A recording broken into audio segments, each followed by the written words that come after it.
বিসমিল্লাহির রহমানির রহিম। প্রিয় শিক্ষার্থীগণ, তোমাদেরকে আজকের অনলাইন ক্লাসে স্বাগত।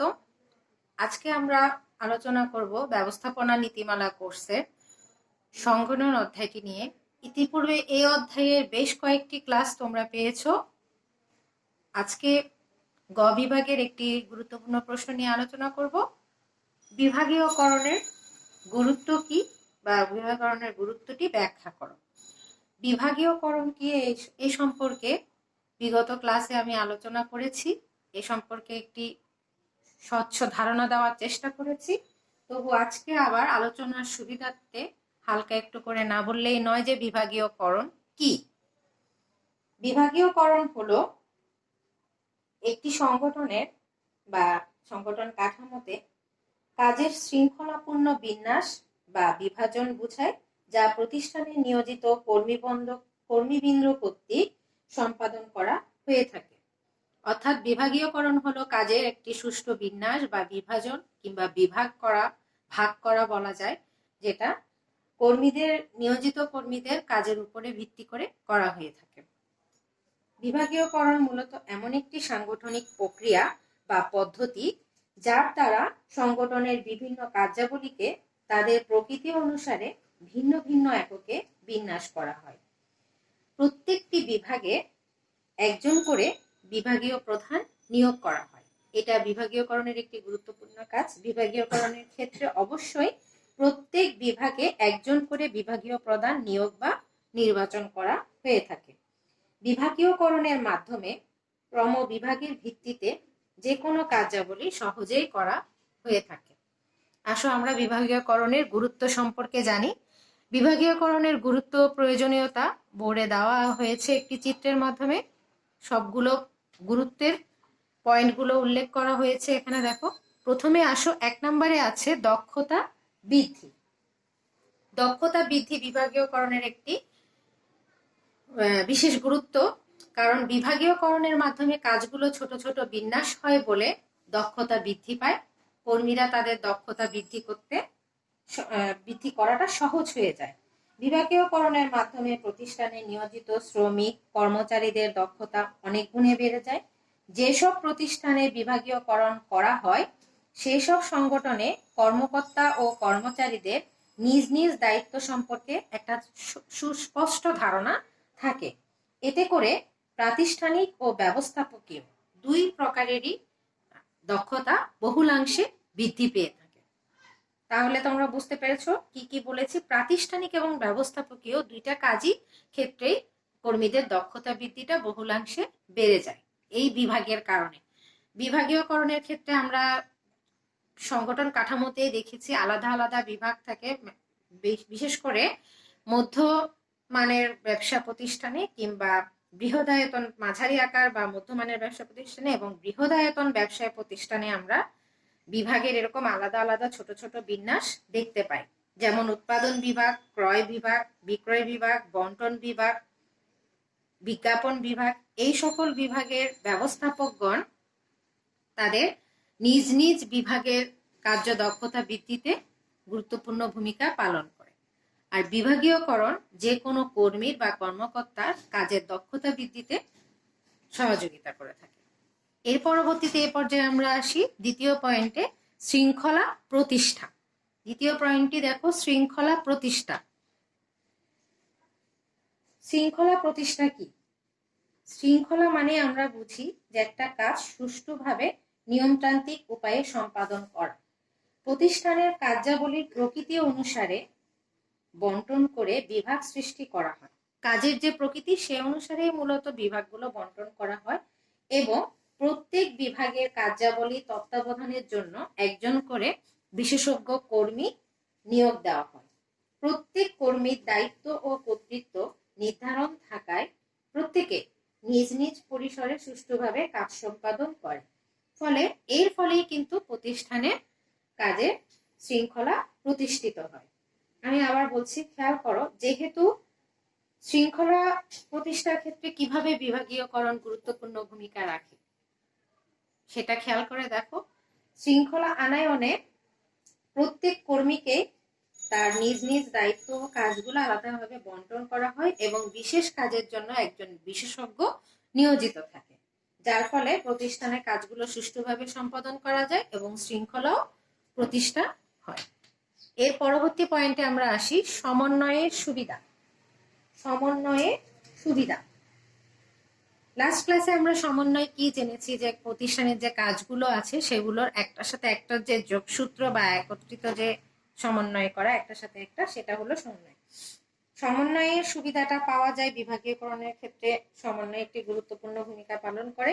একটি প্রতিষ্ঠানের সকল বিভাগ যাতে সমানভাবে উন্নতি লাভ করতে পারে সে লক্ষ্যে বিচার বিশ্লেষণ করে সকল বিভাগের কার্যক্রম সারিবদ্ধভাবে একের পর এক সাজাতে হয়। ফলে সহজেই এক বিভাগের কাজের সাথে অন্য বিভাগের কাজের মধ্যে একটি যোগসূত্র স্থাপন করা যায়। বিভাগীয়করণের মাধ্যমে সহজেই সমন্বয়ের এই সুযোগ সুবিধাগুলো পাওয়া যায়। এর পরবর্তী পয়েন্টে আসো দায়িত্ব সুনির্দিষ্টকরণ। 4 নম্বর পয়েন্টটি লক্ষ্য করো, দায়িত্ব সুনির্দিষ্টকরণ। বিভাগীয়করণের ফলে একটি প্রতিষ্ঠানের প্রত্যেক কর্মকর্তা ও কর্মচারী তাদের দায়িত্ব ও কর্তব্য সুনির্দিষ্ট করা থাকে। যেহেতু বিভাগ অনুসারে দায়িত্বগুলো আলাদা আলাদা, তাই বিভাগীয়করণের ফলে একটি প্রতিষ্ঠানের প্রত্যেক কর্মকর্তা এবং কর্মচারী তাদের দায়িত্ব ও কর্তব্য সুনির্দিষ্ট করে দেওয়া থাকে। এতে করে প্রত্যেক কর্মকর্তা ও কর্মচারীর দায় দায়িত্ব ও কর্মকাণ্ডের জবাবদিহিতার প্রকৃতি, ধরন ও মাত্রা নিরূপণ করা সহজতর হয়। তাহলে বোঝাই যাচ্ছে যে যেহেতু দায়িত্বগুলো সুনির্দিষ্ট থাকে, তাই এতে করে কর্মচারীদের তাদের কাজগুলো, দায় দায়িত্বগুলো সুন্দরভাবে পালন করা এবং জবাবদিহিতা করাটা অনেকটা কি হয়ে যায়, সহজ হয়ে যায়। তাহলে বিভাগীয়করণ দায়িত্ব সুনির্দিষ্টকরণে একটি গুরুত্বপূর্ণ ভূমিকা পালন করে।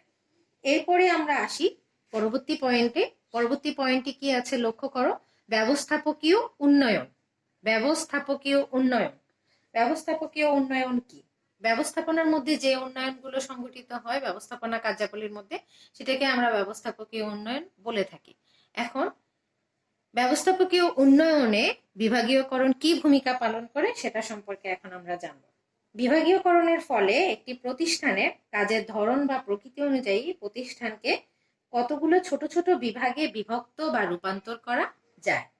এতে করে প্রত্যেক বিভাগের ব্যবস্থাপকের দায়িত্ব আলাদা থাকে। আমি একটু আগেই সেটা বলেছিলাম প্রথমে, যে বিভাগীয়করণের ফলে উৎপাদন, বিক্রয়, ক্রয়, বন্টন এভাবে আলাদা আলাদা ভাবে ব্যবস্থাপক নিয়োজিত থাকে। উৎপাদক ব্যবস্থাপক, বিক্রয় ব্যবস্থাপক, ক্রয় ব্যবস্থাপক, বন্টন ব্যবস্থাপক, কাঁচামালের ব্যবস্থাপক, এভাবে করে আলাদা আলাদা ভাবে ব্যবস্থাপক থাকায় তাদের দায়িত্বগুলো কি হয়ে যায়, আলাদা আলাদা হয়ে যায় এবং ব্যবস্থাপকগণ বিভিন্ন বিভাগে দায়িত্ব পালনের সুযোগ সুবিধা পায়। এতে করে ব্যবস্থাপকগণ বিভিন্ন বিভাগের কাজের মাধ্যমে একটি প্রশিক্ষণের কৌশল হিসেবেও কাজের সুযোগ অর্জন করে। তাহলে যে যেই বিভাগ নিয়ে কাজ করছে সেই বিভাগে সে একটি সামনে আগানোর বা উন্নয়নের একটা সম্ভাবনা থাকে, যেহেতু সে একটা বিভাগের উপর জোর দিয়ে কাজ করছে। তাহলে ব্যবস্থাপকীয় উন্নয়নে বিভাগীয়করণ একটি গুরুত্বপূর্ণ অবদান রাখে। এরপরে আসো পরবর্তী পয়েন্টে, ব্যয় হ্রাস। বিভাগীয়করণ শুরু থেকে আমরা জানি ডিভিশন অফ লেবারের মতো, ডিভিশন অফ লেবার মানে কি, শ্রম বিভাজন। শ্রম বিভাজনের মতোই বিভাগীয়করণও একটা প্রতিষ্ঠানের ব্যয় হ্রাসে গুরুত্বপূর্ণ ভূমিকা পালন করে। কিভাবে? বিভাগীয়করণের ফলে একটি প্রতিষ্ঠানের বিভিন্ন বিভাগের কার্যাবলী যথাযথভাবে সম্পাদিত হয়। ফলে কাজের ত্রুটি উদ্ঘাটনের জন্য পৃথক পৃথক নিয়ন্ত্রণ বিভাগ রাখতে হয় না। যেহেতু সবগুলো আলাদা আলাদা ভাবে কার্যাবলীগুলো সম্পাদিত হয় ছোট ছোট ভাগে, সেক্ষেত্রে কাজের ত্রুটি উদ্ঘাটনের জন্য পৃথক পৃথক নিয়ন্ত্রণ বিভাগ রাখার প্রয়োজন পড়ে। এতে করে সামগ্রিকভাবে প্রতিষ্ঠানের ব্যয় অনেকাংশেই হ্রাস পায়। যেহেতু আলাদা করে নিয়ন্ত্রণ ইউনিট রাখতে হচ্ছে না প্রত্যেকটা বিভাগের জন্য, সেক্ষেত্রে এই বিভাগীয়করণের ফলে আমাদের প্রতিষ্ঠানের সার্বিক ব্যয় বহুলাংশেই হ্রাস পায়। এর পরবর্তী পয়েন্টে আসো, সুষ্ঠু নিয়ন্ত্রণ। সুষ্ঠু নিয়ন্ত্রণ কি? নিয়ন্ত্রণ কি এটা তো আমরা সবাই জানি। ব্যবস্থাপনার একটি গুরুত্বপূর্ণ ও সর্বশেষ ধাপ হচ্ছে নিয়ন্ত্রণ। সুষ্ঠু নিয়ন্ত্রণে বিভাগীয়করণ কি ভূমিকা রাখে? সুষ্ঠু নিয়ন্ত্রণে বিভাগীয়করণ একটি গুরুত্বপূর্ণ ভূমিকা রাখে, কারণ বিভাগীয়করণের ফলে প্রতিষ্ঠানের মূল উদ্দেশ্য বা যে উদ্দেশ্যে প্রতিষ্ঠান স্থাপন করা হয়েছে সেই উদ্দেশ্য পরিকল্পনার আলোকে সুন্দরভাবে সম্পাদন করা যায়। বিভাগীয়করণের কারণে প্রতিষ্ঠানের মূল উদ্দেশ্য তার নির্দিষ্ট পরিকল্পনার আলোকে সুন্দরভাবে সম্পাদন করা যায়, যার ফলে প্রতিষ্ঠানের লক্ষ্য অর্জন করাটা সহজ হয়ে যায়। প্রত্যেক বিভাগের কার্যাবলী ও কর্তৃত্বের সীমারেখা নির্ধারণ থাকায় সহজেই যে কোনো বিচ্যুতি নির্ধারণ করা যায়। কোনো ত্রুটি বা বিচ্যুতি সহজে যদি নির্ধারণ করা হয়ে থাকে, সেক্ষেত্রে সুষ্ঠুভাবে নিয়ন্ত্রণ করাটাও কি হয়ে যায়, সহজ হয়ে যায়। তাহলে আমরা দেখতেছি বিভাগীয়করণের ফলে একজন ব্যবস্থাপক তার প্রতিষ্ঠানের মূল উদ্দেশ্যে পৌঁছানোর জন্য যে সকল কার্যাবলী করতে হয় পরিকল্পনার আলোকে সে সকল কাজ সুষ্ঠুভাবে সম্পাদন করতে পারে, যার ফলে বিচ্যুতিগুলো সহজেই ধরা পড়ে, এবং বিচ্যুতি সহজে ধরা পড়া মানেই হলো আমরা সুষ্ঠুভাবে প্রতিষ্ঠানের নিয়ন্ত্রণ করতে পারি। এর পরবর্তী পয়েন্টে আসি। পরবর্তী পয়েন্টটি কি লক্ষ্য করো, বিশেষায়ন সুবিধা। বিশেষায়ন সুবিধা, বিশেষায়ন কি? বিশেষ কোনো কাজের জন্য যেটা করা হয় সেটা হলো বিশেষায়ন। বিভাগীয়করণ প্রক্রিয়া বা পদ্ধতিতে কাজের প্রকৃতি অনুযায়ী প্রতিষ্ঠানকে কতিপয় পৃথক বিভাগে ভাগ করে নেওয়া হয়।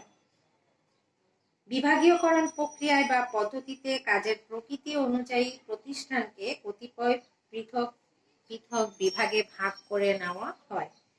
এতে করে প্রতিটি বিভাগ কর্তৃক ভিন্ন ভিন্ন কাজ সম্পাদনের জন্য বিভাগ ভিত্তিক দায়িত্ব অর্পণ করা হয়। প্রত্যেক বিভাগের দায়িত্বগুলো কিন্তু আলাদা থাকে।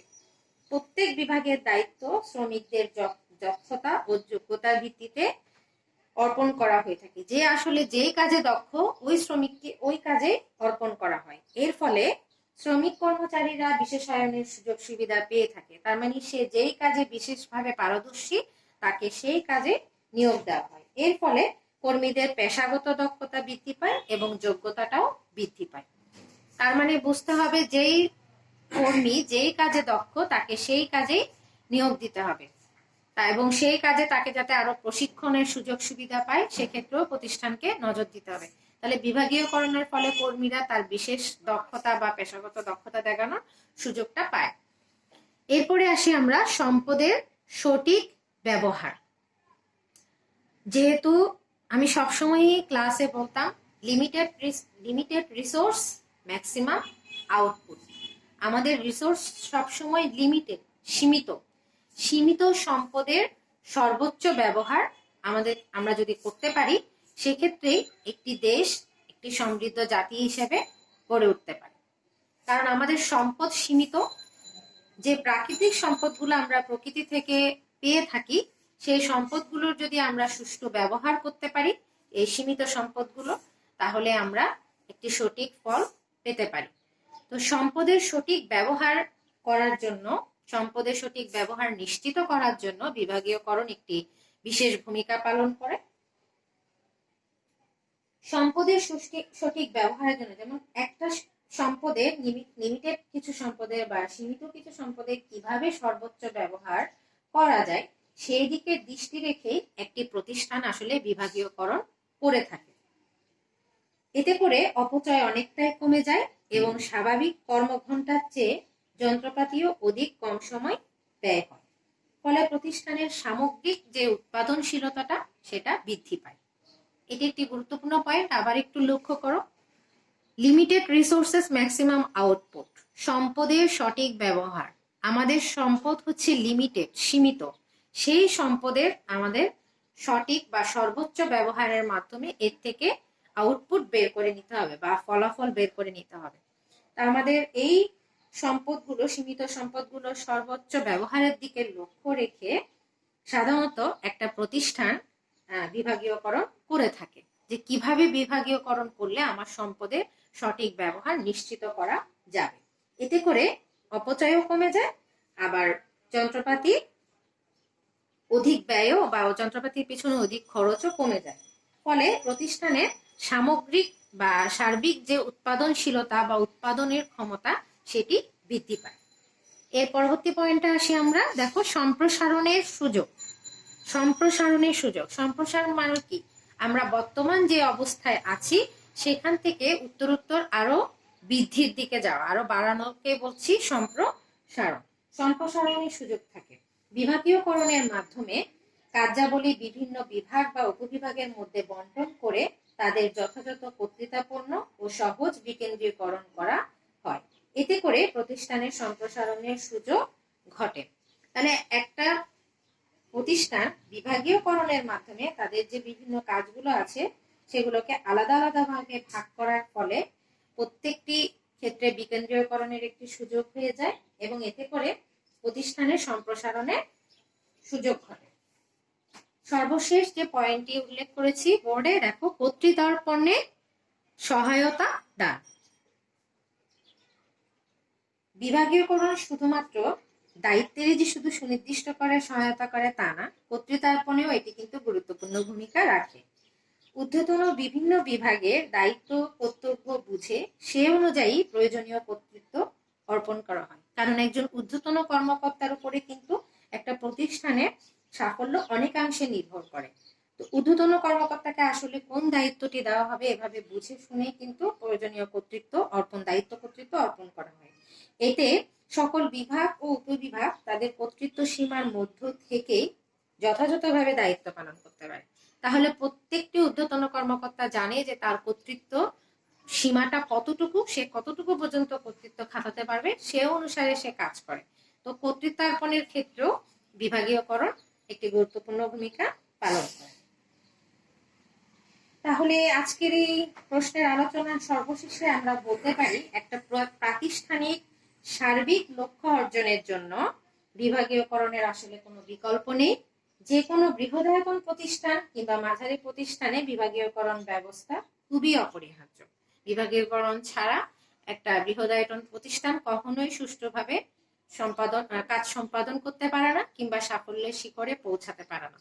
তাই বিভাগীয়করণের মাধ্যমে যদি কাজগুলো সঠিকভাবে বন্টন করা হয় তাহলে সাফল্য অর্জনও সহজ হয়। আশা করি তোমরা প্রশ্নটি বুঝতে পেরেছো।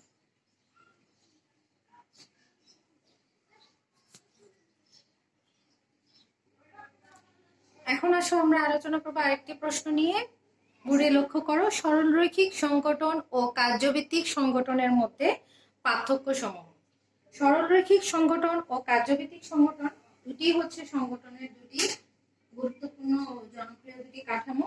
যে দুটি কাঠামো সম্পর্কে আমরা আগেই জেনেছি, সরলরৈখিক সংগঠন কাঠামো ও কার্যভিত্তিক সংগঠন কাঠামো নিয়ে। এই দুটি কাঠামোর মধ্যে বেশ কিছু পার্থক্য বিদ্যমান এবং এই দুটির কাঠামোর ব্যবহারও আমরা বিভিন্ন প্রতিষ্ঠানে লক্ষ্য করে থাকি। যে কোনো প্রাতিষ্ঠানিক উদ্দেশ্য অর্জনের জন্য একটা সুষ্ঠু কাঠামো, সংগঠন কাঠামো তৈরি অপরিহার্য। এটি ব্যবস্থাপনার আসলে অন্যতম একটি গুরুত্বপূর্ণ কাজ।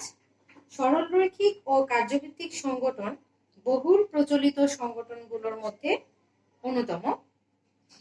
এদের মধ্যে আসলে যে সকল পার্থক্য পরিলক্ষিত হয় তার মধ্যে থেকে গুরুত্বপূর্ণ বেশ কিছু পার্থক্য আমি এখানে দেওয়ার চেষ্টা করেছি।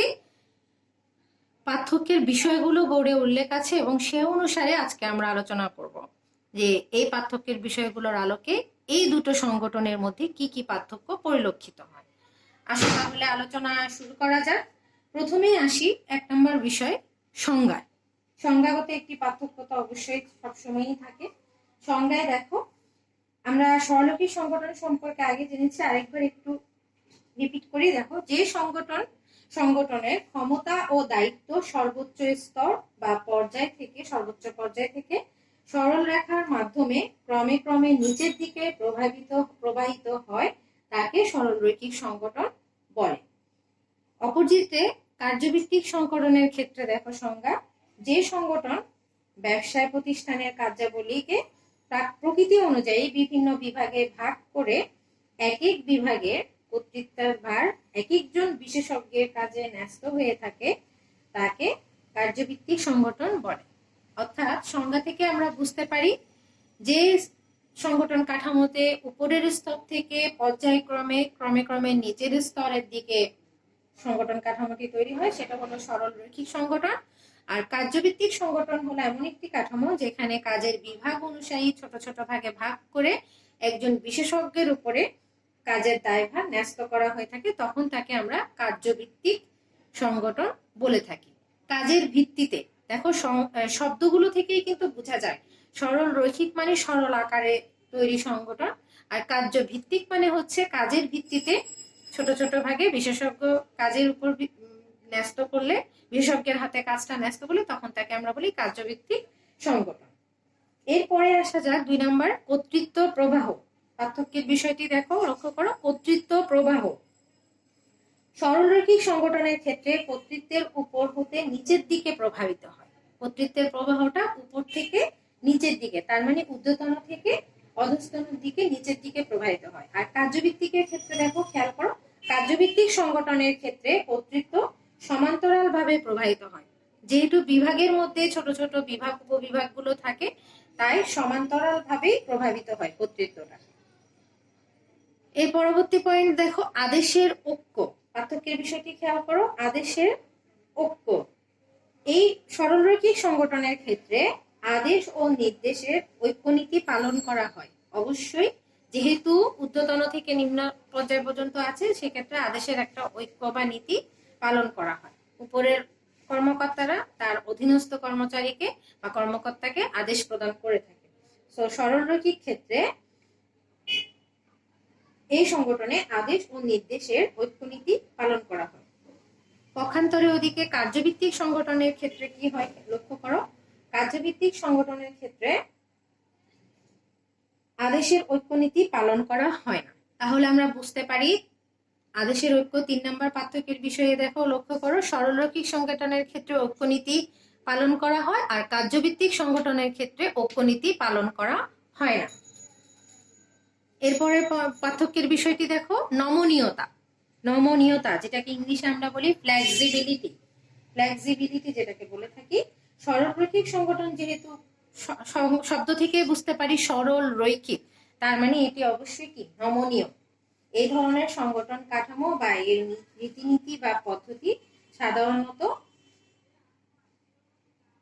অনমনীয় হয়ে থাকে। অনমনীয়, যেহেতু ঊর্ধ্বতন থেকে নিম্নতর দিকে, সেক্ষেত্রে অনমনীয় হয়ে থাকে। আর কার্যভিত্তিক সংগঠন কাঠামোর রীতিনীতি পদ্ধতি ও প্রক্রিয়া নমনীয় হয়ে থাকে। কার্যভিত্তিকের ক্ষেত্রে নমনীয়, সরল রৈখিকের ক্ষেত্রে অনমনীয়। অনমনীয় হওয়ার কারণ কি সরল রৈখিকের ক্ষেত্রে? কারণ সরল রৈখিকের ক্ষেত্রে আমরা খেয়াল করে দেখি সংগঠন কাঠামোর ক্ষেত্রে, তোমরা বুকে চার্টগুলো দেখলে বা আমার আগের ক্লাসে যে সংগঠন কাঠামোর চিত্রটি আমি দিয়েছি, সেখানে লক্ষ্য করলে দেখবে সরল রৈখিকের ক্ষেত্রে মহাব্যবস্থাপক থেকে শুরু করে সর্বনিম্ন শ্রমিক কর্মী, আগে যে সুপারভাইজাররা থাকে, এভাবে পর্যায়ক্রমে কাজগুলো ধাপে ধাপে আসে। সেক্ষেত্রে নমনীয়তাটা রক্ষা করা আসলে যায় না। কিন্তু কার্যভিত্তিকের ক্ষেত্রে একই কাজে আলাদা আলাদা ছোট ছোট ভাগ থাকে, আর সে ভাগের মধ্যে সমন্বয় করাটা বা নমনীয়তা আনাটা সহজ হয়ে যায়। তাই সরলরৈখিক সংগঠন কাঠামো অনমনীয় হয়ে থাকে, আর কার্যভিত্তিক সংগঠন কাঠামো নমনীয় হয়ে থাকে। এরপরে আসা যাক শ্রম বিভাজন। সরলরৈখিক সংগঠন কাঠামোর ক্ষেত্রে শ্রম বিভাজনের উপর গুরুত্ব দেওয়া হয় না। যেটা একটু আগে আমি বলেছি, শ্রম বিভাজনের ইংরেজি হলো ডিভিশন অফ লেবার, শ্রমের ভাগ। সরলরৈখিক কাঠামোর ক্ষেত্রে শ্রম বিভাজনের উপর গুরুত্ব দেওয়া হয় না, কিন্তু কার্যভিত্তিক সংগঠনের ক্ষেত্রে শ্রম বিভাজনের উপরে অবশ্যই গুরুত্ব আরোপ করা হয়।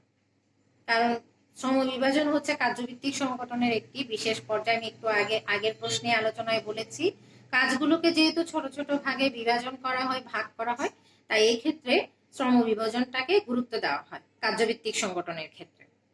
এরপরে আসা যাক সম্পর্ক। দেখো পরের পার্থক্যের বিষয়টি খেয়াল করো, সম্পর্ক।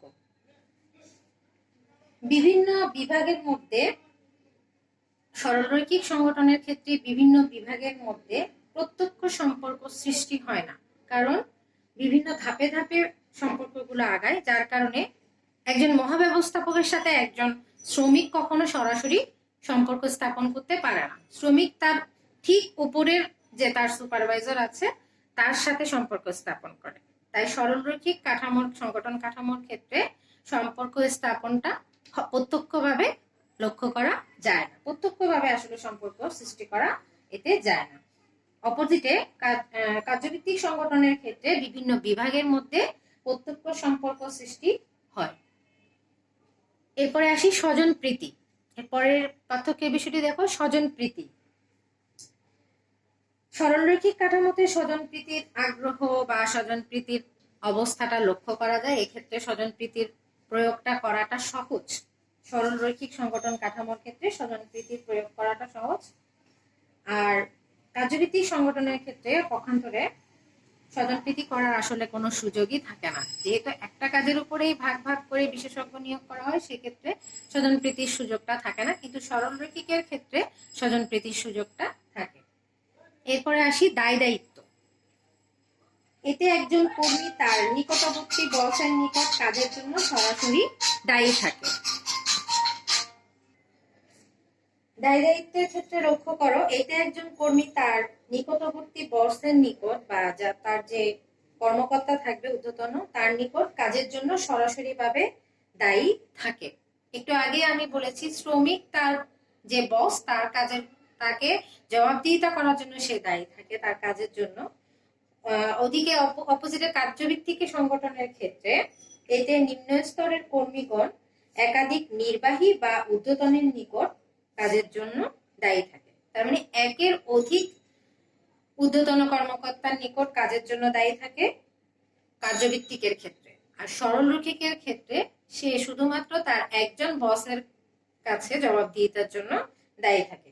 যদি তোমরা এটা বুঝিয়ে লিখতে যাও সেক্ষেত্রে লিখতে পারো, সরলরৈখিক সংগঠনে একজন কর্মী তার নিকটবর্তী বসের নিকট কাজের জন্য সরাসরি দায়ী থাকে, আর কার্যভিত্তিক সংগঠনে নিম্ন স্তরের কর্মীগণ একাধিক নির্বাহী বা ঊর্ধ্বতনের নিকট কাজের জন্য দায়ী থাকে। এরপরে পরবর্তী পয়েন্ট হচ্ছে কর্তৃত্ব বন্টন। এই সংগঠনে সরলরৈখিক সংগঠনের ক্ষেত্রে কর্তৃত্ব সরলরৈখিক কর্মকর্তা বা কর্মচারীদের মধ্যে বন্টন করা হয়। আর কার্যভিত্তিক সংগঠনের ক্ষেত্রে এই সংগঠনে কর্তৃত্ব বিশেষজ্ঞ বা জ্ঞানীদের মধ্যে বন্টন করা হয়। তাহলে কর্তৃত্ব বন্টনের ক্ষেত্রে আমরা লক্ষ্য করলে দেখি সরলরৈখিক কর্মকর্তা বা সরলরৈখিকে যে সকল কর্মচারী আছে তাদের মধ্যে বন্টন করা হয় কর্তৃত্বটা। আর কার্যভিত্তিকের ক্ষেত্রে বিশেষজ্ঞ বা যে কোনো জ্ঞানী বা ওই বিষয়ে সে বিশেষভাবে অজ্ঞ, যাকে আমরা বলি বিশেষজ্ঞ, এমন কোনো ব্যক্তি বা যে ওই বিষয়ে স্পেশালিস্ট, ওই ব্যক্তির নিকট কাজগুলো বা কর্তৃত্বগুলো বন্টন করা হয়। এরপরে 11 নম্বর পার্থক্যের বিষয়ে দেখো, আন্তঃবিভাগীয় সম্পর্ক। আন্তঃবিভাগীয় সম্পর্কটা আসলে কি? আন্ত মানে আমরা বুঝি প্রতিষ্ঠানের ভেতরের যে সম্পর্ক, মানে অভ্যন্তরীণ যে সম্পর্ক একজনের সাথে একজনের, সেটাকে বোঝায়। এতে করে এক বিভাগের সাথে আরেক বিভাগের যে সম্পর্ক সেটাকে বোঝানো হচ্ছে। সরলরৈখিক সংগঠনের ক্ষেত্রে এক বিভাগের সাথে অন্য বিভাগের প্রত্যক্ষ সম্পর্ক স্থাপিত হয় না। সাধারণত কেন হয় না? সাধারণত ব্যবস্থাপক বা উচ্চ নির্বাহীর মাধ্যমে এরূপ সম্পর্ক স্থাপিত হয়, তাই এক বিভাগের সাথে আরেক বিভাগের সম্পর্ক স্থাপিত হয় না। কিন্তু কার্যভিত্তিকের ক্ষেত্রে বিভিন্ন বিভাগের মধ্যে প্রত্যক্ষ সম্পর্ক স্থাপিত হয়। অর্থাৎ একজন বিভাগীয় নির্বাহী বা বিশেষজ্ঞ কর্মী প্রয়োজনে সরাসরি অন্যের সাথে যোগাযোগ ও সম্পর্ক প্রতিষ্ঠা করতে পারে। এরপরে আসি পরবর্তী পার্থক্যের বিষয়টি দেখো, সেবা প্রদান। 12 নম্বর পার্থক্যের বিষয়টি হলো সেবা প্রদান। সরলরৈখিক সংগঠনে এর যে কোনো বিভাগ অন্য বিভাগকে সরাসরি সেবা প্রদান করে না। সরাসরি সেবা প্রদান করার নিয়ম সরলরৈখিক সংগঠনের ক্ষেত্রে নেই, তাই এই বিভাগের লোকজন অন্য বিভাগকে সরাসরি কোনো সেবা প্রদান করে না। কিন্তু কার্যভিত্তিক সংগঠনের ক্ষেত্রে এতে প্রত্যেক বিভাগ যে কোনো প্রয়োজনে বা বিভিন্ন প্রয়োজনে এক বিভাগ আর অন্যান্য সকল বিভাগকে সরাসরি সেবা প্রদান করে থাকে বা সেবা প্রদান করার ক্ষমতা তাদের আছে। এরপরে আসি কাজের জবাবদিহিতা। কাজের জবাবদিহিতা একটু আগে আমি বলেছি, এই ধরনের আরেকটি পয়েন্ট ছিল যে সরলরৈখিক সংগঠনে একজন কর্মী তার নিকটবর্তী বা তার যে মূল বস, সে বসের নিকট কাজের জন্য সরাসরি দায়ী থাকে। আর কার্যভিত্তিক সংগঠনের ক্ষেত্রে একজন নির্বাহী কর্মী তার যে নির্বাহী এর বাইরেও অন্যান্য সকল বিশেষজ্ঞের ক্ষেত্রে একাধিক নির্বাহীর কাছেও কাজের জন্য দায়ী থাকতে পারে। সর্বশেষ যে পার্থক্যের বিষয়টি আছে আনুগত্যের প্রকাশ। আনুগত্যের প্রকাশ কি?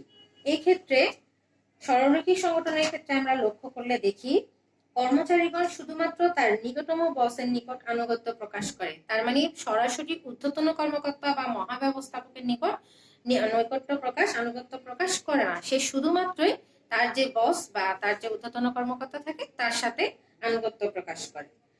আর অপোজিটে কার্যভিত্তিক সংগঠনের ক্ষেত্রে আমরা লক্ষ্য করলে দেখি এক্ষেত্রে কর্মচারীগণ একই সাথে তাদের যে কর্মকর্তা বা কার্যভিত্তিক যে নির্বাহীগণ আছে প্রত্যেকের সাথে সে আনুগত্য প্রকাশ করে থাকে। তার নিজের নির্বাহীর বাইরেও অন্যান্য নির্বাহীর সাথে সে আনুগত্য প্রকাশ করে থাকে। তাহলে এই সকল পার্থক্যের আলোকে আমরা বলতে পারি সরলরৈখিক সংগঠন সহজ ও সরল প্রকৃতির সংগঠন কাঠামো, আর সাধারণত ছোট ও সহজ সরল ধরনের প্রতিষ্ঠানের জন্য এটি অধিক উপযোগী। অন্যদিকে কার্যভিত্তিক সংগঠন যথেষ্ট পরিমাণে জটিল প্রকৃতির এবং এটি মূলত বৃহদায়তন ও কিংবা মাল্টিন্যাশনাল বা মাল্টিপণ্য উৎপাদনধর্মী যে সকল প্রতিষ্ঠান এই ক্ষেত্রে এটি বেশি ব্যবহার করা হয়। তাহলে আমরা বুঝতে পারি যে এই দুটির মধ্যে বেশ কিছু পার্থক্য বিদ্যমান। এই পার্থক্যের বিষয়গুলো তোমরা পরীক্ষায় সুন্দরভাবে আলোচনা করবে। প্রথমে পার্থক্যের বিষয়গুলো উল্লেখ করবে, পরবর্তীতে সরলরৈখিক সংগঠনের জন্য একটি কলাম করবে এবং কার্যভিত্তিক সংগঠনের জন্য একটি কলাম করে এই পার্থক্যগুলো সুস্পষ্টভাবে উল্লেখ করার চেষ্টা করবে। আজকের অনলাইন ক্লাস এ পর্যন্তই। তোমরা সবাই ভালো থাকো, সুস্থ থাকো। আল্লাহ হাফেজ।